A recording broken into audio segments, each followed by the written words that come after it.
우리가 점점 진화되고 있습니다. 기도 후에 후주가 들어갔습니다. 자, 말씀 보겠습니다. 창세기 12장.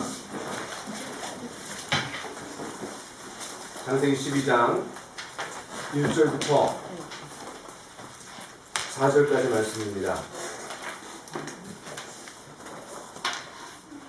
우리 같이 한번 이 말씀을 읽고 같이 말씀하겠습니다. 같이 읽겠습니다. 시작. 여호와께서 아브라함에게 이르시되 너는 너의 고향과 친척과 아버지의 집을 떠나 내가 네게 보여줄 땅으로 가라. 내가 너로 큰 민족을 이루고 내게 복을 주어 내 이름을 창대하게 하리니 너는 복이 될지라. 너를 축복하는 자에게는 내가 복을 내리고 너를 저주하는 자에게는 내가 저주하리니 땅의 모든 족속이 너로 말미암아 복을 얻을 것이라 하신지라. 이에 아브라함이 여호와의 말씀을 따라 걷고 롯도 그와 함께 갔으며 아브라함이 하란을 떠날 때에 실시 그곳에였더라. 오늘 말씀의 제목은 떠나라, 가라.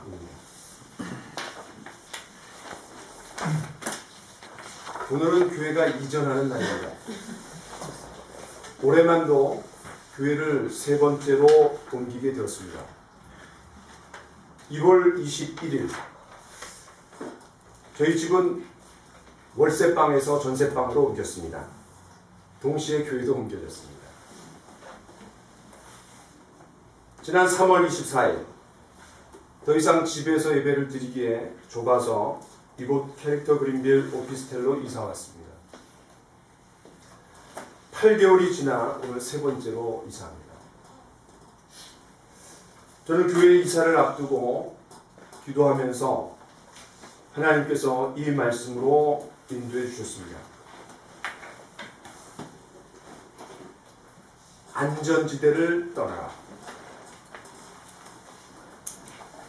하나님께서 보여주실 땅으로 가기 위해서는 먼저 떠나야 됩니다. 1절을 같이 한번 읽어보겠습니다. 시작. 여호와께서 아브라함에게 이르시되 너는 너의 고향과 친척과 아버지의 집을 떠나 내가 네게 보여줄 땅으로 가라. 여러분 거기에 떠나에다가 한번 동그라미 한번 쳐보세요. 떠나. 그 다음에 가라. 예수님도 나사렛을 떠나 가버나움으로 가셨습니다. 그러면서 공생의 사역이 시작됐습니다. 모세도 광야를 떠나 세상과 같은 애굽으로 갔습니다. 이 말씀에 보면 아브라함이 떠나야 할 곳은 고향과 친척과 아버지의 집입니다. 안전지대입니다. 이건 절대로 쉽지 않습니다. 자, 여기가 우르입니다. 그리고 가나안 땅입니다. 저 먼 거리를 가는데 무려 1700km입니다. 부산까지 2번 왕복하고도 넘는 거리예요. 산을 넘어야 됐고 강을 넘어야 됐고 강도의 위험도 있어야 됐고 참으로 먼 거리입니다. 게다가 지금으로부터 마이너스 4000년 전입니다. 여러분 인류 역사에서 문명을 송두리째 바꾼 큰 역사가 있었습니다. 큰 흐름이 있었어요. 그게 바로 산업혁명입니다. 18세기 1700년대에 영국에서 일어난 산업혁명입니다. 그 전까지 인간의 이 문명은 농업 기반 사회였습니다. 산업혁명 시대에 이 커다란 공장에서 물건을 대량으로 생산하면서 인간의 경제생활은 획기적으로 변화되었습니다. 이 경제적인 변화는 곧 사회적인 급격한 변화를 가져왔습니다. 그때부터 농촌에서 살던 사람들이 도시로 이동했습니다. 그 전까지는 농업 기반 사회예요. 당시에 영국 맨체스터에 이 노동자들의 평균 수명이 15살에서 19살이었답니다. 20살을 못 넘겼어요. 나이 어린 소년, 소녀들이 탄광에서 하루에 14시간, 15시간 일했다고 합니다. 방직 공장의 3분의 2가 미성년자였어요. 우리나라도 그런 시절이 있었죠. 이 산업 자본가의 성공 이면에는 이 노동자들의 비참한 삶이 있었습니다. 한마디로 그 시기는 최고의 시기였지만 동시에 최악의 시기였습니다. 그때 부름받은 사람이 누구냐면 존 웨슬리입니다. 많은 나라에서 피해 혁명이 일어났습니다. 그런데 그때 하나님께서 존 웨슬리를 사용하셔서 그렇게 아무도 찾아가지 않는 곳에 존 웨슬리가 말 타고 가고 복음 전하고 또 그들이 주님께 돌아오는 그런 놀라운 도구가 되었습니다. 세계 문명사로 보면 지금으로부터 딱 300년 전입니다. 그리고 우리나라로 치면 한 40여 년 전부터 삶의 터전을 바꾸기 위한 이주가 일어났는데 아브라함은 마이너스 4,000년 전에 삶의 자리를 바꿨습니다. 농업 기반 사회에서 고향과 친척과 아버지의 집은 삶의 터전입니다. 거기서 떠난다는 것은 이게 결코 쉽지 않습니다. 그 떠난다는 것 자체가 마이너스 4,000년 전에는 죽음을 의미합니다. 고향과 친척과 아버지의 집은 익숙한 곳입니다. 안전한 곳입니다. 안정감을 주는 곳입니다. 내 삶의 흔적들이 녹아든 곳입니다. 정든 곳입니다. 친지들과 친구들이 어우러져서 살아가는 그런 삶의 기반입니다. 내가 붙잡고 의지하는 끈들이 있는 곳입니다. 그런 의미에서 너의 고향과 친척과 아버지의 집을 떠나라 라는 말씀은 이런 의미입니다. 지금까지 네가 의지하던 것들, 내 조상, 내 아버지, 네가 구축해온 삶의 안전지대로부터 떠나서 누구를 의지하라는 겁니까? 하나님 한 분만 의지하라는 겁니다. 떠나라는 것은 소극적인 겁니다. 그러나 적극적으로 하나님 한 분만을 붙들고 의지하며 살라는 얘기예요.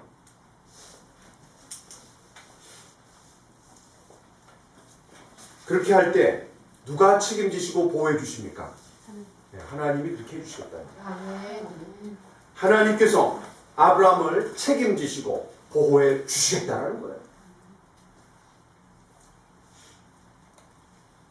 우리 역시 정들고 익숙한 곳을 떠나야지 하나님을 의지할 수 있습니다. 이제 캐릭터 그린빌의 시대는 지나갔습니다. 그리고 여의 대방로 93 시대가 다가옵니다. 우리가 하나님만 의지하고 하나님만 붙들고 나아가는 저와 여러분이 되기를 원합니다. 아멘. 그런데 한 발 더 나아가서 조금 적용적인 측면에서 좀 더 보겠습니다. 단순히 예배 장소라는 물리적 환경만을 떠나지 말고 이를 계기로 저와 여러분의 삶 가운데서 떠나야 할 곳은 없는지 살펴보는 계기가 되기를 바랍니다. 저와 여러분들이 떠나야 될 곳이 어디입니까?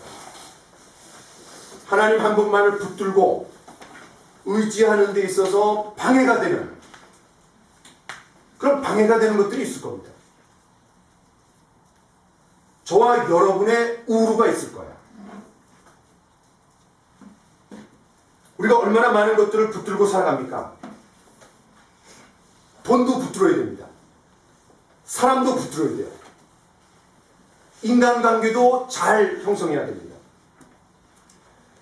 권력도 붙들어야 돼요. 야, 지금 그냥 권력 때문에 난리예요. 저는 박근혜 대통령이 굉장히 잘못한 것 같아요. 그러면 이런 민주당에 있는 대권 후보들은 진짜 순수한 의도로 그렇게 한국을 위해서 그렇게 할까? 의심이 갑니다. 어떤 사람들은 아내를 꽉 붙드는 사람들이 있어요. 야, 그렇죠. 또 어떤 사람들은 남편을 꽉 붙들어요. 어떤 사람들은 자녀를 그냥 꽉 붙듭니다. 물론 이제 붙을 수 있다는 것이 좋을 수도 있습니다. 그렇죠? 붙들 것이 없는 사람들이 얼마나 참 힘들어요. 그렇죠? 돈도 붙들고, 땅도 붙들고, 사람도 붙들고, 권력도 붙들고. 그런데 문제는 그런 것들을 두 손으로 꽉 붙들다가 누구를 놓치는 거예요? 하나님 놓치는 거예요. 왜냐하면 여러분 생각해 보세요. 제가 핸드폰하고 이 두 가지를 꽉 붙들었습니다. 내가 다른 걸 어떻게 붙드나요? 어떻게 붙들어요? 이거 놓기 전에 못 붙듭니다.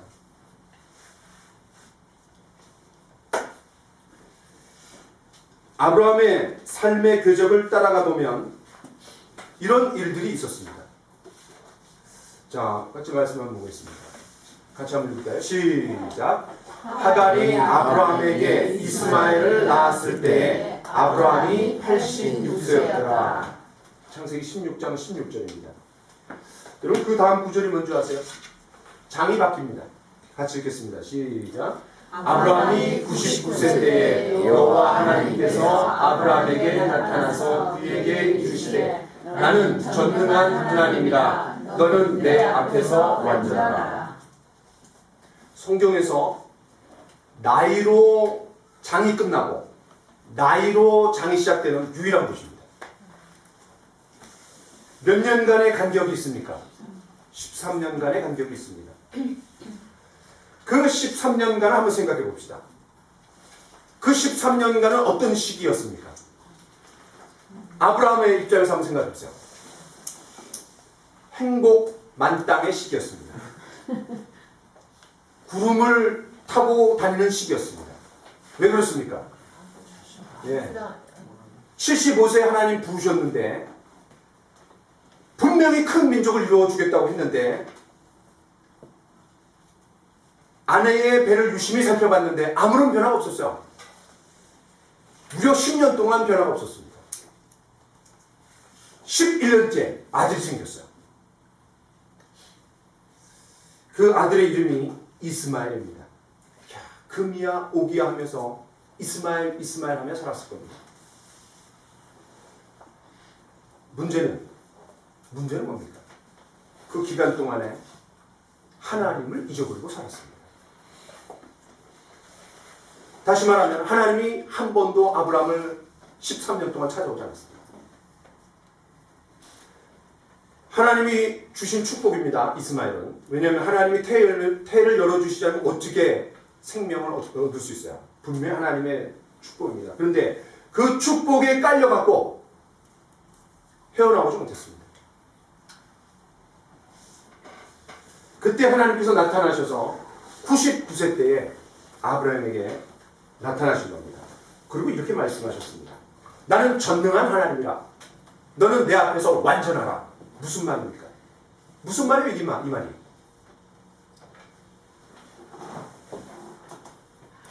나는 전능한 하나님이라. 그 말은 무슨 말이에요? 내가 너에게 큰 민족을 이루어주겠다고 약속했다. 그 약속을 누가 이룬다라는 거예요? 내가 이룬다라는 거예요. 내가. 그런데 아브라함, 너는 인간적인 방법으로 후손의 문제를 해결하려고 했지. 그거 잘못된 거야. 그거 인간적인 방법이야. 너는 회개해야 돼. 그런 마음은 나는 전능한 하나님이라. 내 앞에서 완전하라. 아브라함, 넌 잘못하고 있어 지금. 회개해. 라는 뜻입니다. 여러분 이 배경을 잘 아실 거예요. 하나님께서 뭐라 그랬냐면 아브라함이 엘리에셀이나 잘 좀 해갖고 내 상속자로 만들어 주십시오라고 카드를 내밀었을 때 아브라함, 네 몸에서 날짜가 네 상속자야. 네 몸에서 날짜야. 그랬을 때 그 이야기를 듣고 한편으로는 감격했는데 그거를 아내에게 전달하는 순간 이 아내가 머리를 굴렸습니다. 여보, 당신 몸에서만 나면 되잖아. 내 몸은 이미 끝났어. 내가 다른 여자를 하나 줄게. 그래갖고 준 여자가 누구였어요? 하갈입니다. 그래서 반은 맞아요. 아브라함의 몸에서 난 건 맞아요. 그러나 그건 하나님 방법이 아닙니다. 인간적인 방법이에요. 저와 여러분에게 이스마엘은 무엇입니까? 이스마엘을 붙들고 있느라 하나님을 붙들고 의지하지 못하고 있는 게 무엇이 있습니까? 말은 하나님 의지한다고 말합니다. 그러나 실제로는 우리가 그것들을 붙들고 있기 때문에 하나님 의지하지 못합니다. 그것을 놓아야 빈손으로 하나님을 붙들 수 있습니다. 어떤 분들은 굉장히 지혜롭습니다. 왜 지혜롭냐? 한 손으로는 그런 것들을 붙들고 한 손으로는 하나님을 붙듭니다. 양다리 걸치는 겁니다. 하나님을 이용하는 겁니다. 마태복음 6장 24절에 이런 말씀이 있습니다. 너희가 하나님과 재물을 겸하여 섬길 수 없다라고 했습니다. 여러분, 저와 여러분들이 붙들고 있는, 의지하고 있는 것을 내려놓읍시다. 그것이 물질입니까? 그것이 인간관계입니까? 그것이 내 야망입니까? 그것이 내 자녀입니까? 내 가정입니까? 우리가 하나님만을 붙잡으려면은 붙잡고 있는 것을 내려놓고 떠나야 됩니다. 다른 것들을 붙잡고 동시에 하나님을 붙잡을 수 없습니다. 다른 것들을 내려놓는 만큼 그만큼 하나님을 붙들 수 있습니다. 그런데요, 이 붙잡고 있는 것을 놓는 게 쉬울까요? 어려울까요? 어려워요. 어렵습니다. 어렵습니다. 저는 이번 한 2주간 동안 굉장히 마음이 어려웠어요. 꽉 붙들고 있는 게 있는데 이게 스르르 빠져나가는 것 같으니까 너무 가슴이 아팠습니다. 가슴이 쓰렸습니다. 마음이 아팠습니다. 아브라함의 인생을 보면 아브라함이 꽉 붙들고 있었던 게 있었어요. 그게 뭐냐면 상속자 문제입니다. 하나님 큰 민족을 이루어주겠다고 했어요. 그런데 애가 없어요. 요 사이에 긴장감이 있는 거예요. 큰 민족을 이루어주겠다. 그럼 뭐가 있어야 돼요? 상속자가 있어야 됩니다. 그러니까 달고 나간 사람이 누구예요? 롯입니다. 롯을 달고 나가는 건 하나님 명령에 위반되는 겁니다. 왜냐하면 너의 고향과 친척과 아버지의 집을 떠나라 했어요. 네가 의지하던 것들, 너의 익숙하던 것, 안전지대로부터 하나님 한 분만을 의지하라는 것은 다 떨고 들고 가라는 거예요. 그런데 롯을 붙들고 갑니다. 롯과 결별했습니다. 그리고 누구를 붙듭니까? 엘리에셀을 붙듭니다. 똑똑한 종 엘리에셀을 제시합니다. 근데 하나님이 아니다 그런 거예요. 네 몸에서 날짜다. 그래서 난 아들이 이스마엘입니다. 근데 하나님이 이스마엘도 아니라는 거예요. 하나님 이삭을 주셨습니다. 25년 후에. 심지어는 그 이삭마저도 포기하라는 거예요. 이삭마저도 내려놓으라는 거예요. 붙잡고 있는 것을 내려놓는다는 거 결코 쉬운 일이 아닙니다. 그 과정에 연습이 필요하고 시간이 필요합니다. 물론 어떤 사람들은 단번에 내려놓는 사람도 있습니다. 굉장히 하나님 큰 축복인 것 같아요.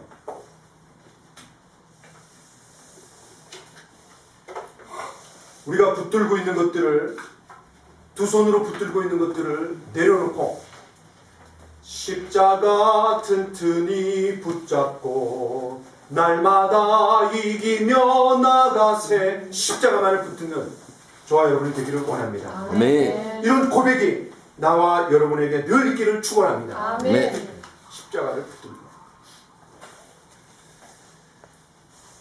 그러면 왜 아브라함이 떠나야 합니까? 왜 아브라함이 떠나야 됩니까?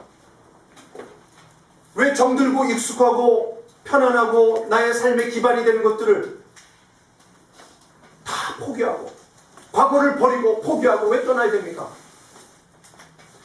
열방에 복을 주기 위해서입니다. 열방이라는 것은 all nations, 모든 민족입니다. 여기 한번 보세요. 아주 흥미로운 사실이 있습니다. 그것은 아브라함이 떠나야 되는 것들이 세 가지가 나옵니다. 첫 번째는 뭐죠? 너의 고향입니다. 고향은 넓은 곳입니다. 뭐에 비해서 넓으냐면 친척에 비해서 넓습니다. 왜 고향에는 친척들만 있는 게 아니잖아요. 그죠? 고향이 이만하다면 친척은 이만합니다. 그런데 세 번째는 뭐죠? 아버지 집을 떠나는 겁니다. 요 친척도 아버지의 집에 비해서는 넓습니다. 그렇죠? 고향이 이만큼이다. 그 다음에 아버지 친척은 이만큼이다. 그럼 아버지 집은 이만큼입니다. 그러니까 다시 말해서 넓은 곳에서 좁아지는 거예요. 그렇죠? 넓은 곳에서 좁아집니다. 반면에 복이 임하는 영역을 한번 생각해 봅시다. 복이 임하는 영역은 반대입니다. 좁은 영역에서 넓은 영역으로 퍼져나갑니다. 자, 여러분 보세요. 2절. 내가 너로 큰 민족을 이루고 내게 복을 주어. 누가 복 받는 겁니까? 아브라함입니다. 아브라함 한 사람. 그 다음에 3절. 너를 축복하는 자에게는 내가 복을 내리고. 여기서 너를 축복하는 자는 단수가 아니라 복수입니다. Those who bless you. 너를 축복하는 사람들. 그러니까 아브라함에서 이제는 확대된 겁니다. 더 나아가서 땅의 모든 족속이 너로 말미암아 복을 얻을 것이다. 야, 이거는 무한대입니다. 그렇죠? 아브라함, 너를 축복하는 자들, 그 다음에 땅의 모든 족속. 여러분 느껴주세요. 내가 떠나야 되는 것은 좁혀집니다. 그런데 그 떠남으로 인해서 복을 받는 대상은 점점 확대되는 겁니다. 마지막에는 땅의 모든 사람에게까지 그 복이 주어집니다. 아브라함이 떠날 때 그럼 단순한 아브라함 한 사람의 축복으로 끝나지 않습니다. 아브라함이 떠날 때 열방의 복이 임하게 됩니다. 또 한 가지 중요한 사실이 있습니다. 여러분 1절부터 3절까지 펜을 들고 복이 나올 때마다 동그라미 한번 쳐보세요. 복. 1절부터 3절까지 복이 나올 때마다 동그라미 쳐보세요. 제가 몇 분한테 물어보겠습니다. 실제로 해보세요.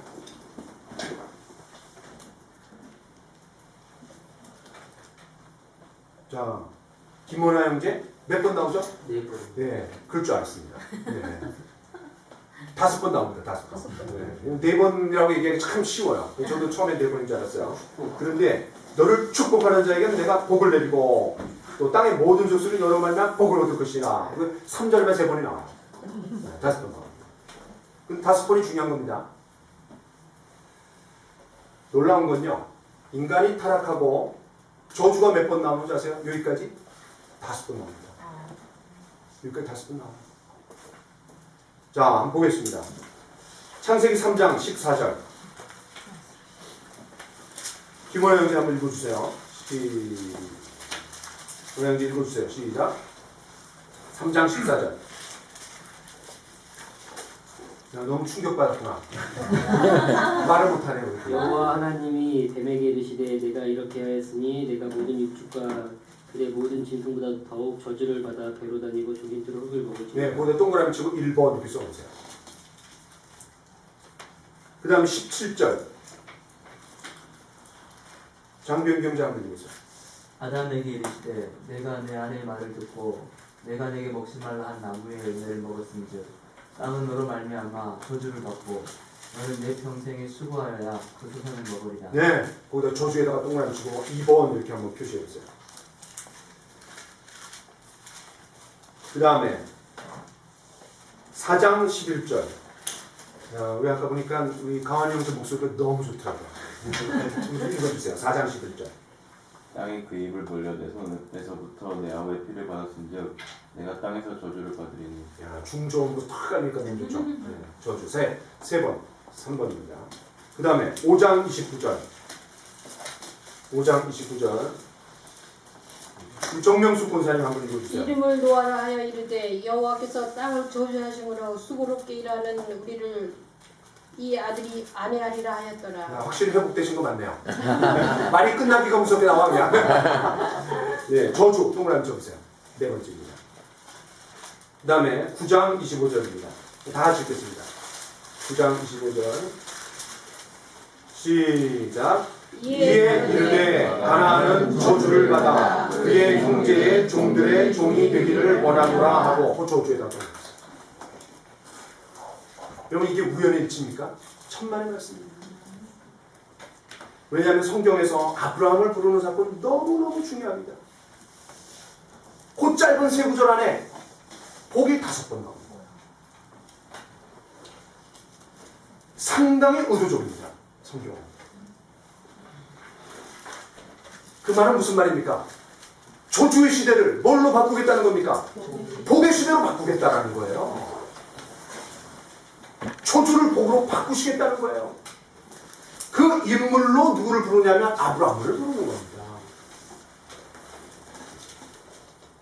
창세기 3장부터 11장까지는 한마디로 저주의 역사입니다. 땅이 저주를 받았고 인간과 인간 사이에 살인적인 불화가 생겨났으며 인간은 도덕적이고 영적인 퇴보를 경험했습니다.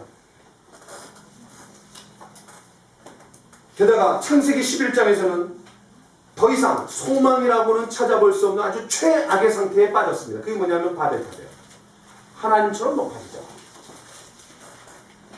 이러한 때에 저주의 문을 깨뜨리고 소망의 빗줄기가 된 인물이 누굽니까? 그게 아브라함입니다. 아브라함. 그렇다면 여러분 아브라함을 한번 생각해 봅시다. 아브라함이 하나님의 선택을 받을 만한 자격이 있습니까? 전혀 없습니다. 왜 전혀 없다라는 말을 썼냐면 일단 그의 나이가 열방의 복을 끼치기 위해서는 너무 많아요. 75세입니다. 노인네입니다. 또 그 아버지가 누굽니까? 데라입니다. 달신을 만들어서 파는 우상 숭배자였습니다. 그리고 거기에서 그 가업을 이어받는 그런 준비를 하고 있었어요.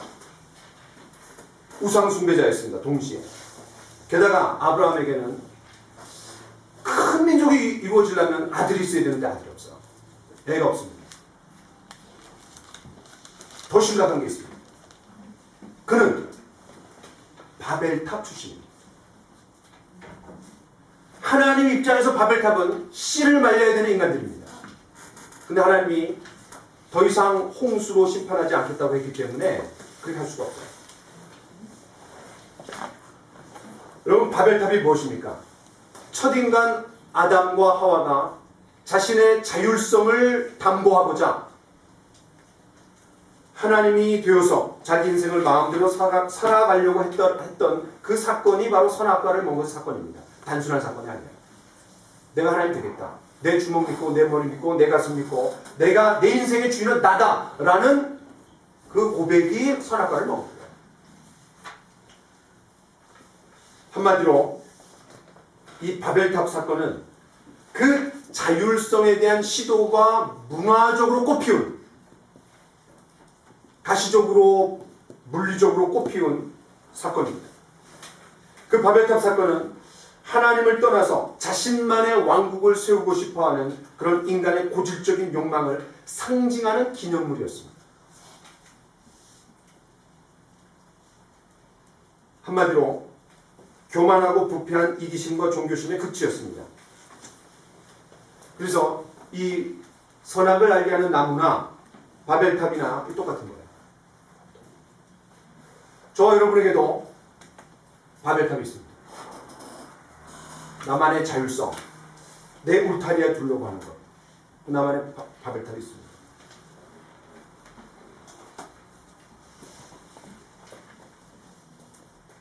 그렇다면 그 저주를 대체하면서 5번이나 반복된 복은 어떤 복입니까?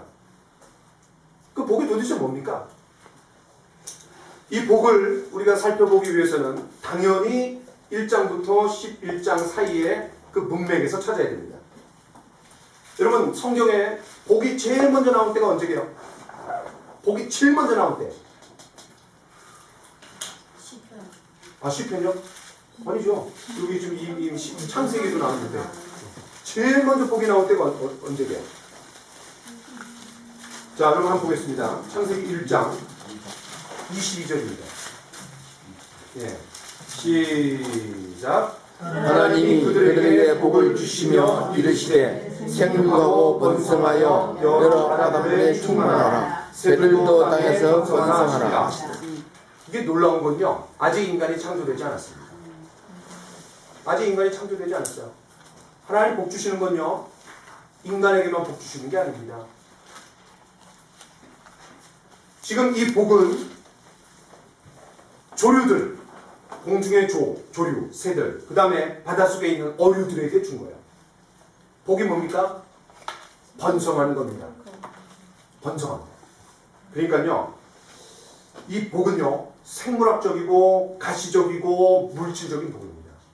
여러분, 우리가 예수 믿는 사람들이 물질적인 복을 못 받는다, 천만의 말씀입니다. 예수 믿고 10년 되면 집을 산다 했어요. 왜냐하면 술 안 먹고 담배 안 피고 헛짓거리 안 하니까. 산업혁명 시대에 그 공장의 노동자들에게 존 웨슬리가 찾아가고 복음 전했습니다. 삶의 밑바닥에 찡겼어. 그러나 그들이 10년, 20년, 30년이 됐을 때 영국의 중산층이 됐습니다. 실제입니다. 미국에 이 감리교가 점점 인원이 줄어들고 있대요. 그런데 감리교가 갖고 있는 땅만 팔아도 200년은 더 간답니다.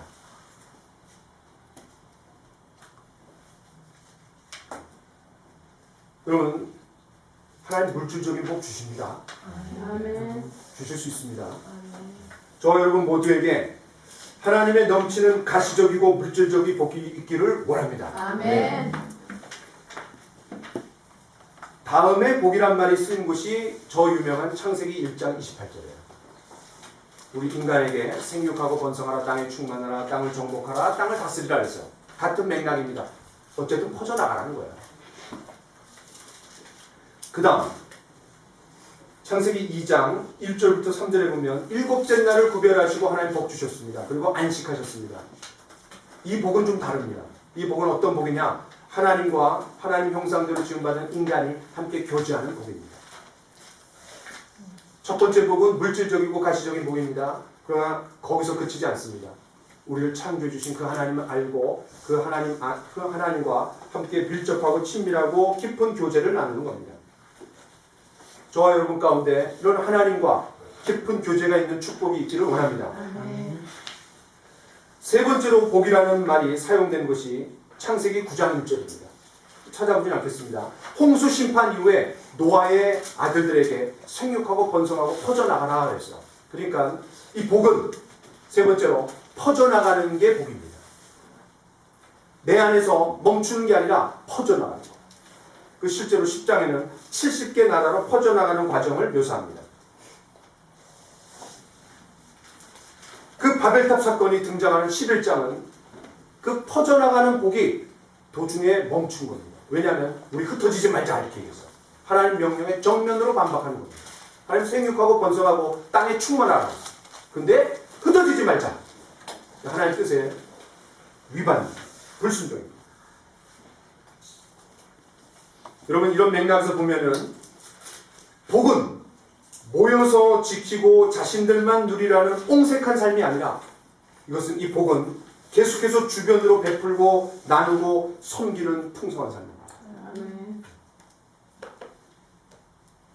사랑은 참으로 버리는 것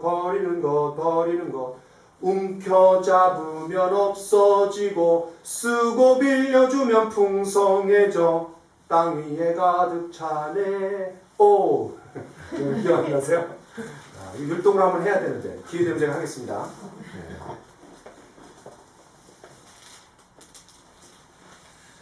마지막 네 번째는 이 복은 인간이 죄로 말미암아 뭐가 왔냐면 죽음이 왔습니다. 여러분 물질적으로 축복이 있고 또 뭐 하나님도 알 수 있는 기회도 있고 또 세 번째 퍼져나가는 복. 그런데 결국 죽음은 땡입니다. 그래서 이 복은 네 번째 의미의 복은 생명으로 사망을 생명으로 바꿔야 됩니다. 그런데 놀라운 말씀이 있어요. 자, 같이 한번 읽어보겠습니다. 시작. 또 하나님이 이방을 믿음으로 말미암아 의로 정하실 것을 성령이 미리 알고 먼저 아브라함에게 복음을 전하되 모든 이방인이 너로 말미암아 복을 받으리라. 복음이 아니라 복을 받으리라 하였느냐. 이게 갈라디아서 3장 8절인데요. 모든 이방인이 너로 말미암아 복을 받으리라. 그거는 창세기 12장 3절이에요. 그러니까 아브라함에게 주셨던 복이 뭐냐? 그걸 정의를 내리는 거예요. 그 복이 뭐라는 거예요? 믿음으로 말미암아 모든 사람들이 죄를 용서받고 깨끗한 자가 된다는 거예요. 그게 진짜 복이라는 거예요.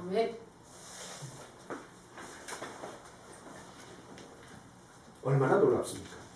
죄가 일으킨 결과인 죽음과 심판의 문제를 해결할 수 있는 유일한 방법이 예수 그리스도의 죽음과 부활을 믿는 것, 그거라는 거예요.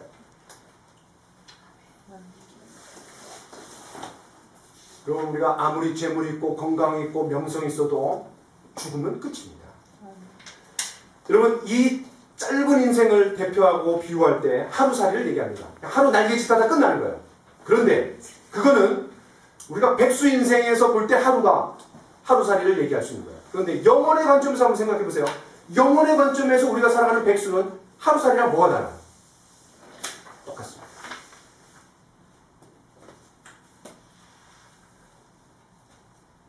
저와 여러분 모두가 예수 그리스도를 믿음으로 죄를 용서받는 축복을 확신하고 누리고 즐겨나가기를 간절히 원합니다. 아멘. 우리 교회가 이곳을 떠나서 여의대방로 93으로 갑니다. 다른 어떤 목적보다도 우리가 속할 그 지역에 우리 행복한 교회로 인해서 하나님의 복이 임하게 되기를 간절히 바랍니다. 네. 마지막으로 약속에 대한 성취입니다. 하나님만 붙잡고 의지하며 살 때 하나님이 책임져 주시고 보호해 주십니다. 아멘. 그런데 그 하나님은 약속을 주시고 성취도 하나님이 하십니다. 아브라함이 떠나고 향하여 갈 때 어떤 축복을 주시겠다고 했습니까? 우리 창세기 12장으로 한번 다시 와보겠습니다. 창세기 12장. 자, 1절은 아브라함의 순종을 담보로 하는 거예요. 그렇죠. 조건입니다. 1절은 조건이에요. 그런데 그 조건에 응했을 때 2절부터는 축복입니다. 먼저 내가 너로 큰 민족을 이루고 내가 복을 주어 내게 복을 주어 내 이름을 창대하게 하리니. 여러분 요즘 세상에 아브라함 이름을 모르는 사람이 어디 있어요? 그렇죠? 기독교, 유대교, 이슬람 이 3대 종교의 시조가 아브라함입니다. 여러분 아브라함 하면 생각나는 사람 누구 있어요? 아브라함 누가 생각나요? 아무도 생각이 안 나요? 아브라함 링컨, 그렇죠? 여러분 미국 사람들 이름 중에 서양 사람들 이름 중에 아브라함 되게 많습니다. 내 이름이 창대하게 하리니 너를 축복하는 자에게는 내가 복을 내리고 너를 저주하는 자에게는 내가 저주하리니 땅의 모든 족속이 너로 말미암아 복을 얻을 것이라. 여러분 여기에 반복되는 강조가 뭔지 아세요? 2절 3절에서 반복되는 강조가 뭐냐면 맞습니다. 내가입니다. 내가. 영어로 하면 I will. 자, I will come for you. 그러면 내가 꼭 너를 데리러 갈 거야. 무슨 일이 있어도 내가 꼭 데리러 갈 거야. 이 말이야. 주의 강력한 의지를 얘기합니다. 예수님이 이렇게 말씀하셨어요.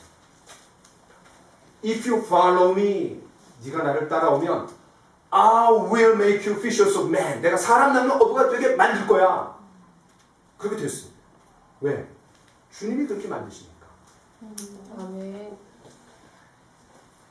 아브라함이 할 게 없습니다. 아브라함은 떠나야 돼요. 왜냐하면 떠나는 거는 조건, 왜 하나님 조건을 주시냐, 그냥 축복을 주시지. 아닙니다. 왜냐하면 이 조건이 없으면은 하나님 한 분만 의지하지 못해요. 또 그 조건이 없으면은 세속적인 복으로 그냥 전락돼요. 또 그 조건이 없으면 복에 깔려 죽습니다. 그런 사람 얼마나 많아요. 저와 여러분들이 떠나고 하나님만 붙들고 살아가면 우리도 하나님께서 큰 민족을 이루실 겁니다. 네. 이름을 창대하게 해주실 겁니다. 보호해 주실 겁니다. 아멘. 이것이 축복의 대원입니다.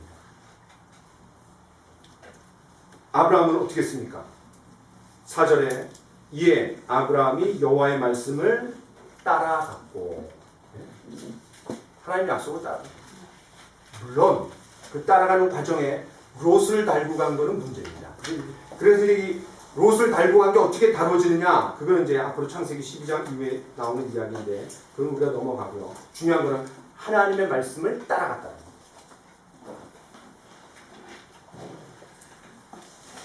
야, 저는 지난 2주간 동안 어두운 터널의 시간을 좀 보냈습니다. 그리고 양선아 집사님의 전화를 받고 금요일날 굉장히 고통스러웠습니다. 야, 어제 오전에는 막 속이 쓰리고 힘이 다 빠져갖고, 야, 이거 어떻게 설교를 하나, 어떻게 이사하나 싶었습니다. 제 마음에 화가 나지 않았다라면 거짓말입니다. 여러 가지로 그냥 답답해요. 그런데 어젯밤에 설교를 준비하면서 하나님께서 제 마음에 새로운 마음을 주셨습니다. 교회를 확장 이전하면서 우리의 동역자를 잃었다라는 소극적인 마음보다 그 성도를 축복의 통로로 파송한다. 그런 적극적인 마음으로 하나님 회복시켜 주셨습니다. 어머니의 구원을 위해서 함께 있어주고 구원의 길로 인도하도록 우리 행복한 교회가 그 집사님을 파송하는 것.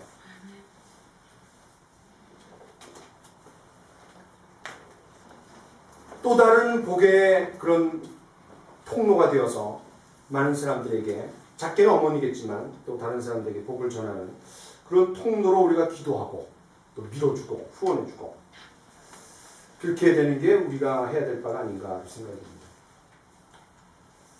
이제 저를 많이 자책했어요. 왜 내가 그랬을까? 왜 이런 결과가 생겨났을까? 저를 많이 자책했어요. 여러 가지 분석을 많이 했습니다. 물론 이제 그런 것들은 제가 목회하면서 아마 큰 자산이 될 겁니다. 틀림없이 우리 함께 신앙생활하면서 어쩌면 시시때때로 성도들을 떠나보내야 될 때가 있을 겁니다.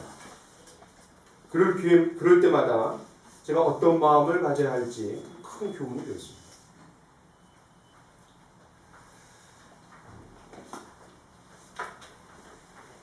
떠나고 하나님이 지시하신 땅으로 감으로 말미암아 축복을 누리고 세계 선교의 센터가 된 한 사례를 이야기하며 말씀을 마치려고 합니다.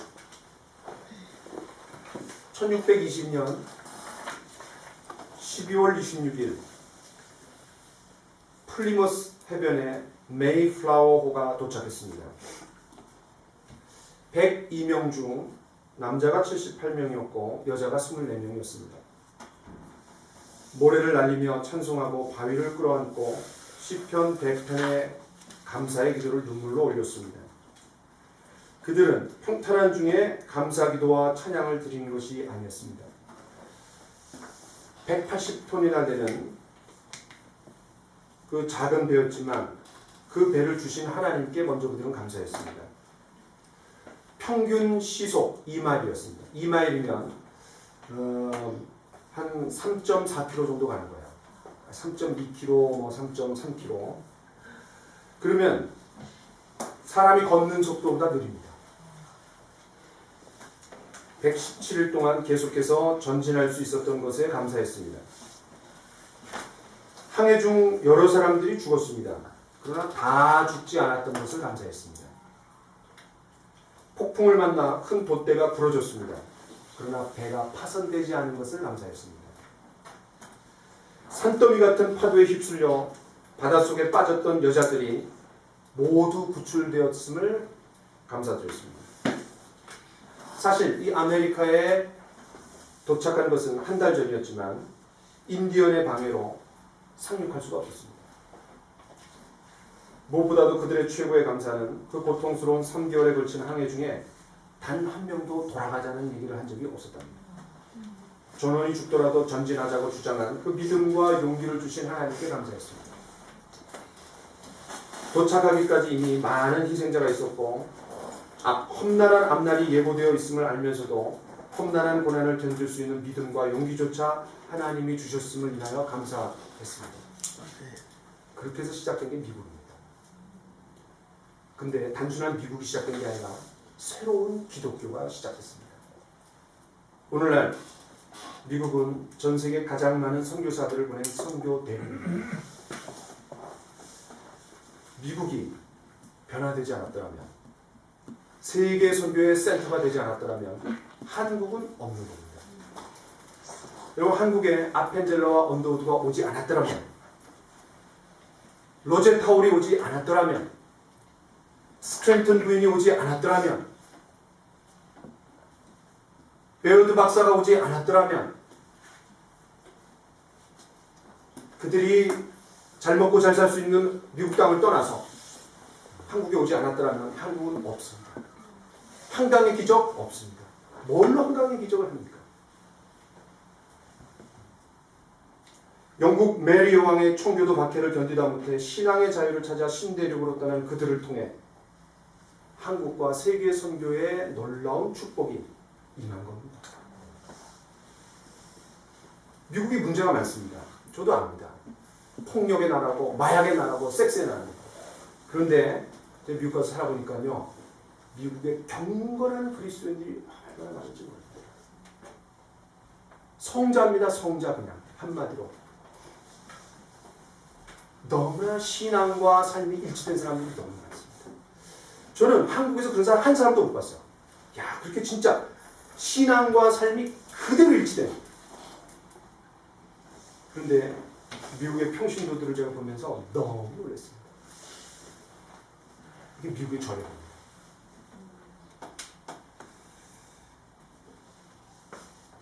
미국에 도착한 그해 겨울은 유난히 추웠고 눈도 많이 왔습니다. 102명 중 겨울을 지내는 동안 44명이 사망했어요. 남은 58명 중 노동력을 가진 사람은 7명밖에 없었답니다. 나머지 사람도 기아와 영양실조로 말미암아 대부분 폐결핵을 앓을 정도로 열악했습니다. 1621년 그 초하루에 하루에 3명이나 세상을 떠났습니다. 사람이 죽어도 몰래 장례를 치러야 돼요. 왜냐하면 그걸 인디언들이 알면 끝나는 겁니다. 미국의 개척, 또 세계 선교의 중심지가 된 미국의 출발은 영국을 떠남과 감사로부터 시작됐기 때문입니다. 건국의 조상들은 감사 예배를 드릴 때 그들은 아직 황무지 벌판에 서 있었습니다.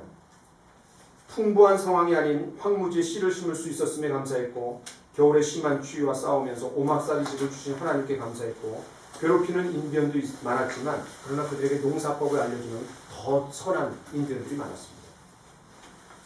감사할 수 없는 그런 험한 환경에서 감사한 것이 미국 추수감사의 시작이었습니다. 그 사실을 알기 때문에 1864년 링컨 대통령은 추수감사절을 정식 국경일로 지정했습니다. 그리고 이렇게 얘기했습니다. 우리의 경건한 조상이 이 아메리카 땅에 감사의 씨를 뿌린 그 신앙을 만대에 계승하기 위해 이날을 국가 축제일로 정합니다. 추수감사절은 미국에서 가정의 날이고 신앙의 날입니다. 저는 링컨 대통령은 아니지만 2016년 11월 27일 이렇게 선포하고 싶습니다. 비교를 해주십시오. 성경적이고 건강한 교회를 이루려는 열망으로 우리 모두는 한 배에 탔습니다.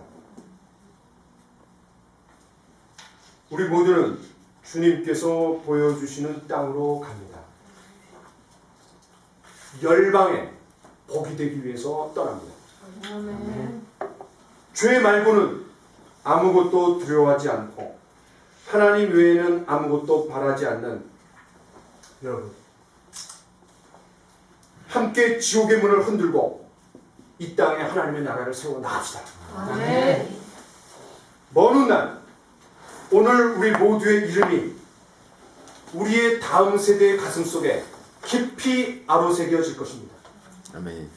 우리 행복한 교회 역사에 2016년 11월 27일 캐릭터 그림들의 시대를 마감하고 열방의 복이 되기 위해 여의 대방로 93으로 가다. 아멘. 아멘.